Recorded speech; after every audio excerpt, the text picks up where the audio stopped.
So class आज का topic है व्हेन पास्चर्स ड्राई। ठीक है। सो पिछले टॉपिक में हमने पढ़ा कि किस तरह ये जो पैस्टोरलिस्ट थे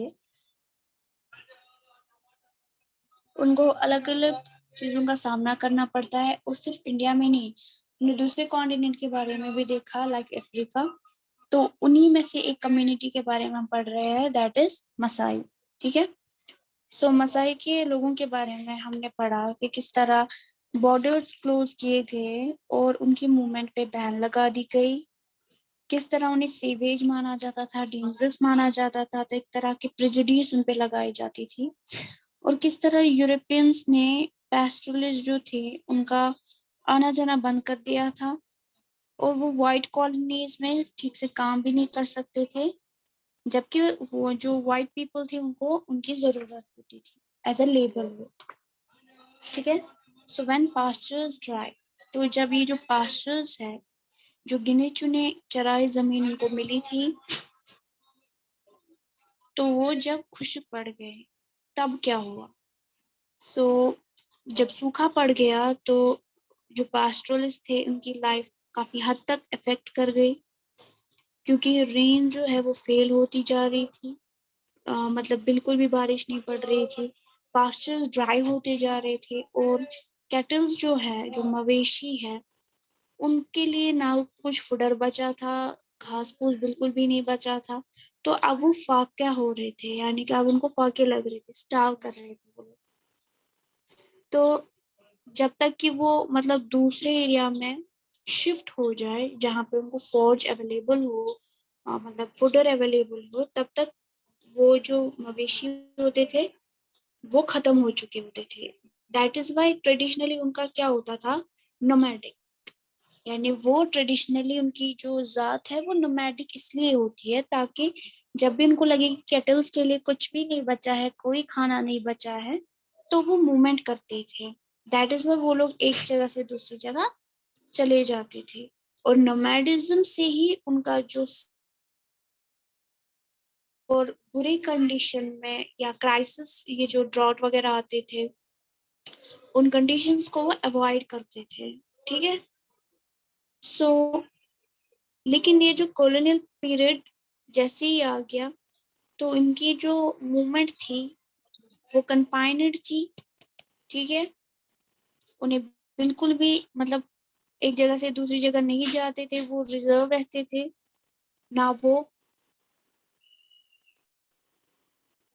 पास्चर्स की खोज में निकलते थे। पहले क्या करते थे, वो खोज खोज के निकालते थे, जमीनें देखते थे कि कहाँ पे पास्चरिंग हो सकती है। लेकिन अब वो बिल्कुल भी ऐसा नहीं कर सकते थे, क्योंकि उनकी जो मतलब एक जगह से दूसरी जगह मूवमेंट है, उसको प्रोहिबिट किया गया था। ठीक है। तो वो जो एक ऐसे रीजन में उनको रहने के लिए कहा, यानी कि वो काफी खुशक जमीन था and prone to frequent droughts, और वहाँ वो जो जमीन है वो घोषित किया गया था कि वहां पे ड्रॉट ज्यादा आ सकते हैं, सूखा ज्यादा पड़ सकता है। ठीक है। ना तो वो शिफ्ट कर सकते थे, ना वो कैटल्स को शिफ्ट करवा सकते थे। तो बहुत सारे मसाई के जो मवेशी थे वो मारे गए। एक मतलब स्टडी निकली थी कि 1930 में मसाई जो कम्युनिटी है केन्या के अंदर, क्योंकि ये तंजानिया में भी है और कीनिया में भी है। ठीक है। तो कीनिया के अंदर लगभग कितने कैटल्स हैं इनके पास, 7,20,000 कैटल्स, और शीप इनके पास 8,20,000 लगभग। और जो डोंकीज वगैरह है वो मिला के 1,41,000 शीप डोंकी इनके पास इतनी तादाद में। लेकिन जब सूखा पड़ गया, बिल्कुल खाना खत्म हो गया, ठीक है, ना इनके पास पानी है ना इनके पास फुडर है, तो 1933 से लेके 34 तक इन सारी जो की पॉपुलेशन हाफ हो गई। जैसे कि यहाँ पे 7,20,000 है, तो इनकी जो पॉपुलेशन है वो 3 लाख ही रह गई। ठीक है। यहाँ पे 8,20,000 है, तो इनकी पॉपुलेशन 4 लाख ही रह गई। तो इसी तरह हाफ ऑफ पॉपुलेशन जो मसाई केरल है वो मर गए बिकॉज ऑफ स्टारवेशन, भूख की वजह से। और जो ग्रेजिंग लैंड्स थे वो श्रंक होते गए क्योंकि ड्रॉट पड़ा, सूखा पड़ा, तो इंटेंसिटी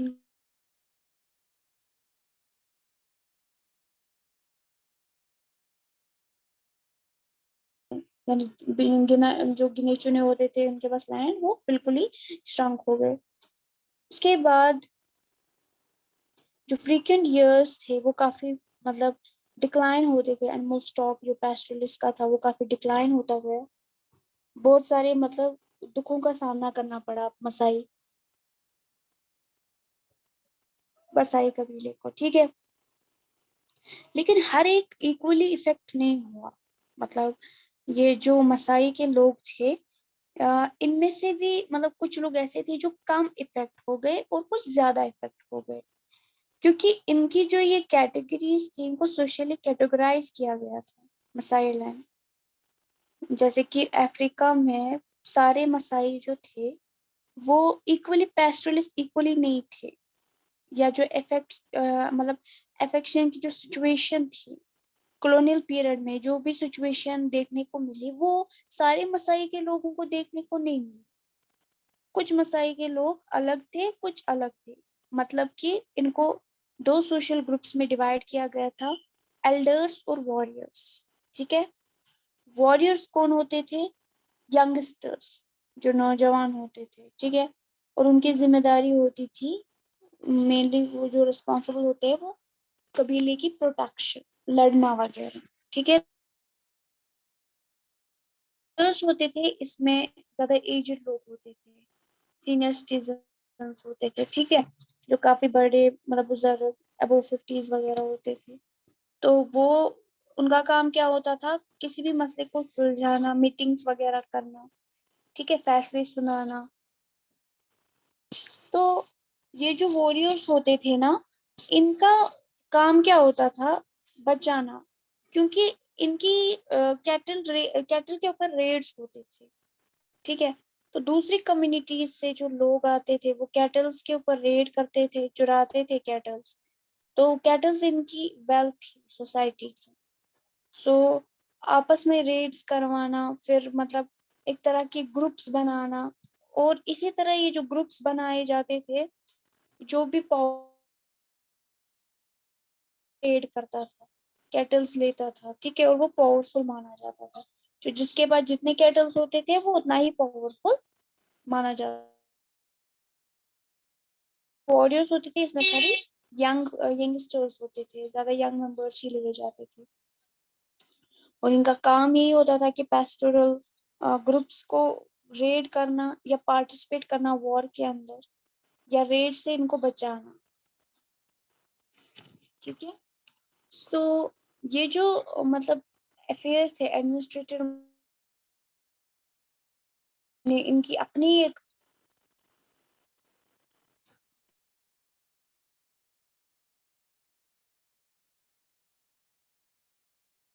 इम्प्लीकेशंस, इंपॉर्टेंट इम्प्लीकेशंस देखने को मिले। हर मसाई ग्रुप के अंदर एक चीफ हुआ करता था, ठीक है, जैसे घर का बड़ा होता है, जैसे मोहल्ले का प्रेसिडेंट होता है, वैसे ही चीफ होते थे हर एक ट्राइब के अंदर। तो वो देखते थे हर एक कबीले के जो भी मैटर होते थे, पर्सनल अफेयर्स होते थे, वो चीफ्स देखते थे। तो ब्रिटिश ने काफी रिस्ट्रिक्शंस लगाई रेड्स के ऊपर, वॉरफेयर के ऊपर। तो इनकी जो ट्रेडिशनल अथॉरिटी थी, जो बड़े बुजुर्ग देखते थे, वो काफी इफेक्ट कर गई। वॉरियर्स में भी काफी इफेक्ट हुआ, वो खुद से ही लड़ते थे, ठीक है, देखते थे कबीले में क्या जरूरत है क्या नहीं है, तो वो सारी चीजें इफेक्ट कर गई। यानी पहले कमांड किसके हाथ में थी? बड़ों के हाथ में थी, यानी जो कबीले के बड़े होते थे, चीफ होते थे, ट्राइबल चीफ। लेकिन वो उनसे छीना गया। अब कबीले की कमांड किसके हाथ में थी? यूरोपियंस के हाथ में। एंड अब कबीले के अंदर चीफ होते थे, लेकिन उसको कौन चुनता था? ब्रिटिश खुद, ठीक है। तो ब्रिटिश खुद उन्हें चुनता था, और वो एक्यूमुलेट किया जाता था over time. Time to time उसमें चेंज आती जाती थी। तो देखते थे कि इनकी रेगुलर इनकम कितनी है, कितना ये कमाते हैं एनिमल्स के ऊपर, चीजों के ऊपर, लैंड के ऊपर। तो वो मतलब जो पुअर लोग होते थे, गरीब लोग होते थे, उनको एक काम और होता था उनका कि वो कैश पे करते थे उनको, ताकि वो टैक्सेस को पे कर सके। यानी जिनको जरूरत होती थी उनको कैश भी देते थे। और बहुत सारे ट्राइबल कम्युनिटीज के लोग अब टाउन्स में रहने लगे, वो ट्रेड में इन्वॉल्व हो गए थे। और अब उनके जो बच्चे हैं, जो उनके बीवियां हैं, वो गांव में ही रहते थे, ताकि गांव के अंदर जितने भी उनके मवेशी है उनकी देखभाल की जाए।